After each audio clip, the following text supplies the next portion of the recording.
If I mention the yellow brick road, would you prepare for a long walk? If I comment that there's a green girl inside each of us, would you know that I was telling a backstory? Today we are taking a journey through big stories and backstories. L. Frank Baum's book, The Wonderful Wizard of Oz, is the big story. Gregory Maguire's novel, Wicked, and the musical that it inspired is the backstory. Wicked tells a tale that is about as far removed from the original Wizard of Oz as Emerald City is from Wichita. Yet the two tellings remind us that there is the real possibility of misunderstanding and judging each other when we only know the first story and not the deeper story. Life is ambiguous, and each of us carries the multiple capacities for both good and evil, which are alarmingly intertwined. In Wicked, Glenda, the good witch, is still there. But what, the musical inquires, is goodness after all? The action revolves around Elphaba, the so-called wicked witch. Elphaba proves the adage that indeed it's not easy being green. Born a lovely shade of jade, she is misunderstood, shunned, and persecuted. While this naturally takes its toll, the question remains, is she evil? Elphaba and Glenda's unlikely friendship illustrates the fact that it's not simple trying to figure out which witch is which. The idea behind this backstory is that things are not as they seem. What you think you know, you don't really know. When I broke my knee on June 1st, I received this card from Jim, Katie, and Madeline Ewell. Dorothy says to Glenda, "Do you have these in flats? It's gonna be a long walk." Come to find out, Kay has them in flats. And the inside reads, "Good luck on the yellow brick road to recovery." I wish my yellow brick road was more exciting, but the backstory is funny. Now, on June 1st, at 4 o'clock in the afternoon, I was crossing our garage, carrying a box to the recycle bin. Since we have this new epoxy flooring in the garage, I didn't see the little puddles of oil that had leaked from Bob's car. My left foot slipped out from under me, and I came down on my right knee. Ouch. Well, I didn't have my phone with me, so I knew that I would have to lay on the garage floor until Bob got home at 5:30.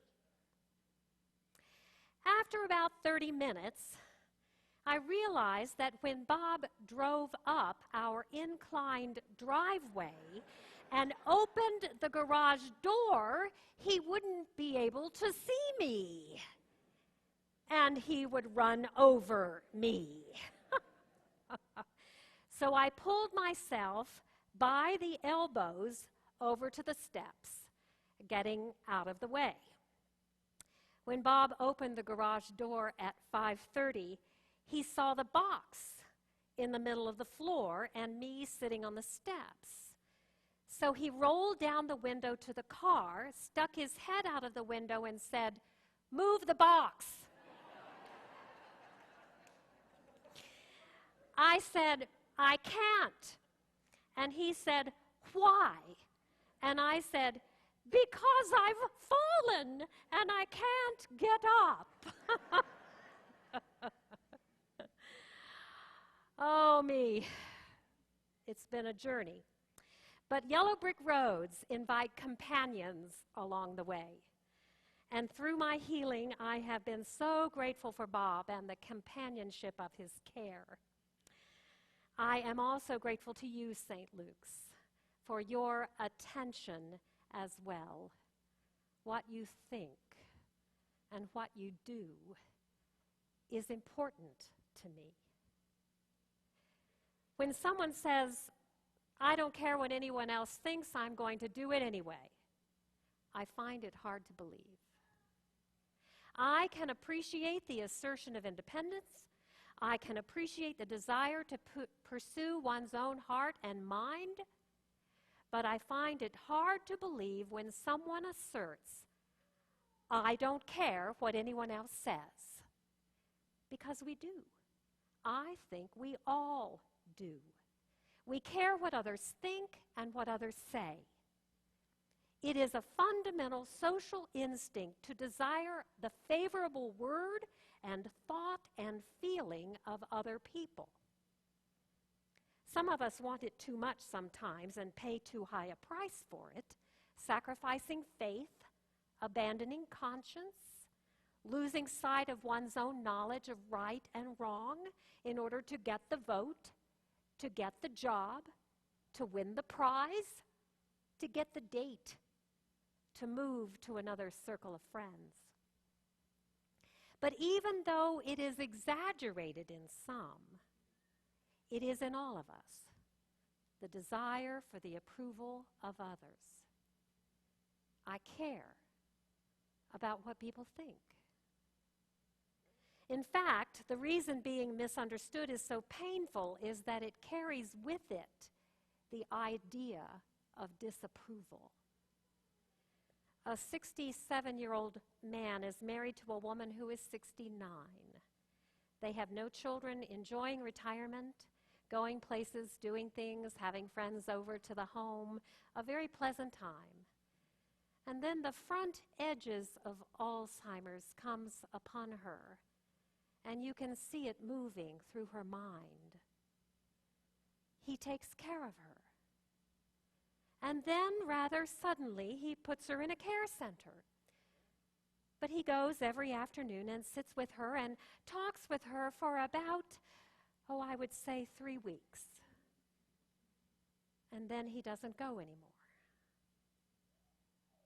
Well, the talk around town and the talk around the church and the talk around the neighborhood, I'm sure, is, what's he up to? He doesn't go anymore. You know, I think he put her in that facility a little too soon. I wonder what he's doing. You know, I think I know what he's really up to. 2 weeks later, he dies of pancreatic cancer. He is taking care of her. But it doesn't look like it. And we want to talk. Too soon we talk. We don't understand. We disapprove because we don't understand the backstory. Remember Will Campbell, Southern Baptist preacher from Mississippi, social activist, civil rights leader, friend of Martin Luther King Jr., a man who bore the scars of the 1960s. Will Campbell is invited to a meeting of the Ku Klux Klan, and he goes. He goes. Will Campbell at the KKK. And people say, yeah, when push comes to shove, Mississippi comes out. For all that stuff he does, we know who he really is. Some are hurt. Some are disappointed. Some are angry. But very few ask Will, what did you do there? And what did you say? And when I hear the interview, he says, it is the sick who need the doctor, not the well. Sound familiar? We don't approve because we don't understand. It is the actor, David Garrison, who plays the wizard in Denver's production of Wicked, who says, there's a green girl in all of us. Everyone has felt like an outcast at one time or another. For Elphaba, the wizard turns out to be not quite as terrifying as she thought. Elphaba realizes that the wizard actually has no powers. He is merely a charlatan. He offers her and Glenda everything they have ever wanted if they will help him. But Elphaba is unable to comply. So in order to prevent the truth from getting out, the wizard spreads a report that Elphaba is wicked, not to be trusted, and is behind all the mischief in Oz.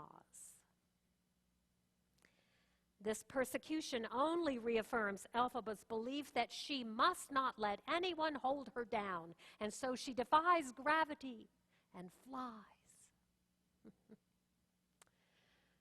And Jesus comes to a town called Jericho, a beautiful town.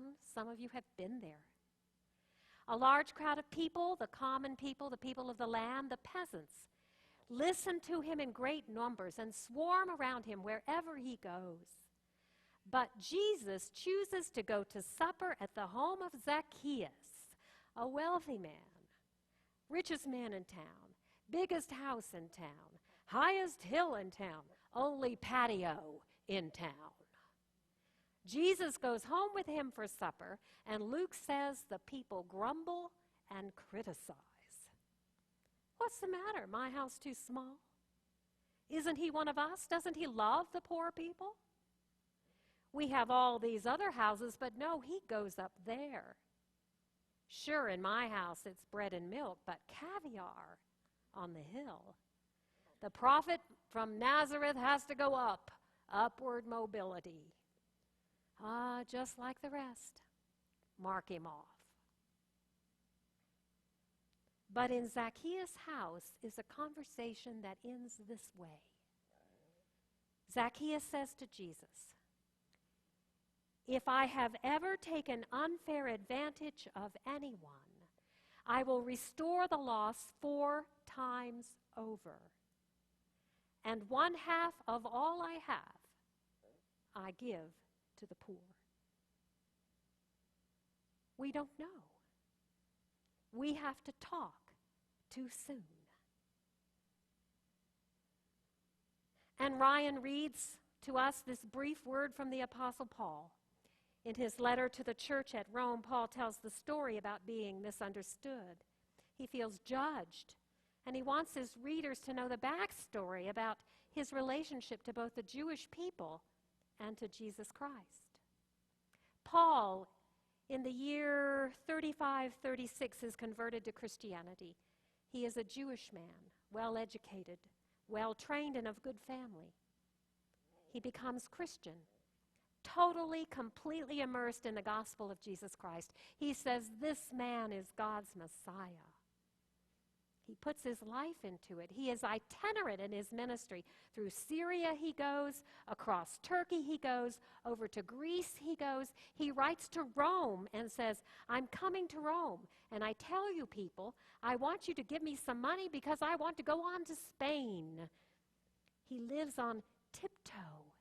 He is wound up tight night and day. He says to the elders at the church in Ephesus, you know I am with you less than 3 years, but I never stop, publicly or from house to house, preaching the gospel. Phew. But the thing about him is that he does this for non-Jews. He is an apostle to the Gentiles, to folks like you and me, not to the Jews at all. And his own people say, yeah, turned his back on his own people. Isn't he a fine one? An anti-Semitic Jew. Dancing on the graves of his ancestors, that's what he's doing. It hurts. They talk too soon. They don't know what he's doing. And so he says, God is my witness. My conscience is my witness. I am telling you the truth. I have sorrow unceasing for my people. I carry this love like a piece of broken glass. It hurts every day. And they say back, but you spend all your time with the Gentiles. And he says, don't you get it? Everything. The good news itself is from the Jews.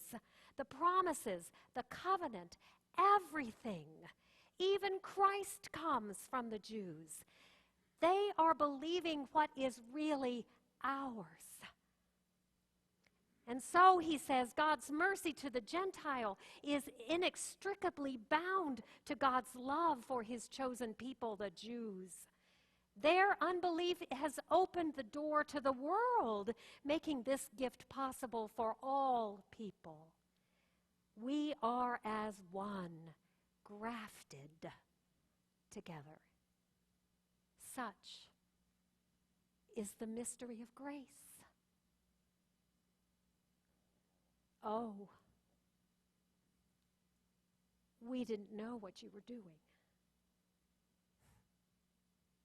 Talk too soon. Don't know the backstory. You know what I've decided? I have decided that being a Christian carries with it the real prospect of being misunderstood. What we do, why we do it. Here we are sitting in church on this beautiful day where all around us are picnics and hikes and bicycles and brunch. What are we doing here? Waiting for the preacher to get through. Do you know? Do you know that what you are doing today looks absolutely silly to a lot of your family and friends? Certainly a poor choice. Can you handle it? And giving. I mean, we're going to be called on to give so that we'll be ready for our future. We're going to be asked to lead change, and we're going to do it. But you have husbands and wives, sons and daughters, brothers and sisters, moms and dads who will say, you did what? You're giving how much? To whom? Yes, family and friends. Try forgiving. Susan is packing her suitcase. She's been 6 weeks with her mother. Her mother walks into the room. What are you doing? Susan says, I'm packing my suitcase. Well, where are you going? I'm going home. Her mother says, this is your home. No, Mother, this is your home. I'm going back to my home. You're going back to your home? I'm going back to Jim. You're going back to Jim? Yes, Mother, I'm going back. Well, you know what he did? Yes, Mother, I know what he did. Then why are you going back? I forgive him. Well, I never thought a daughter of mine would condone a thing like that. Mother, I didn't say I condone it. I said I forgive him. Well, it looks the same thing to me. Go ahead. Try forgiving. See how it floats out there.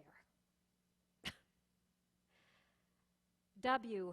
Somerset Maugham, a novelist from England of a generation ago, said, the strongest and most deepest instinct of civilized people is the desire for the approval of others. The strongest, most deep-seated desire. Is he right?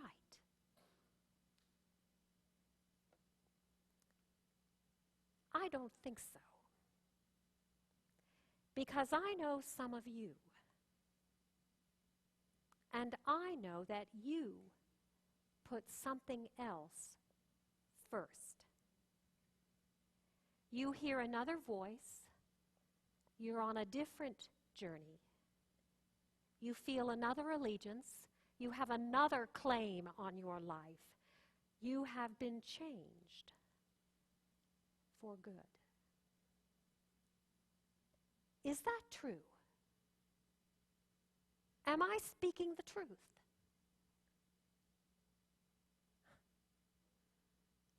I think that's true.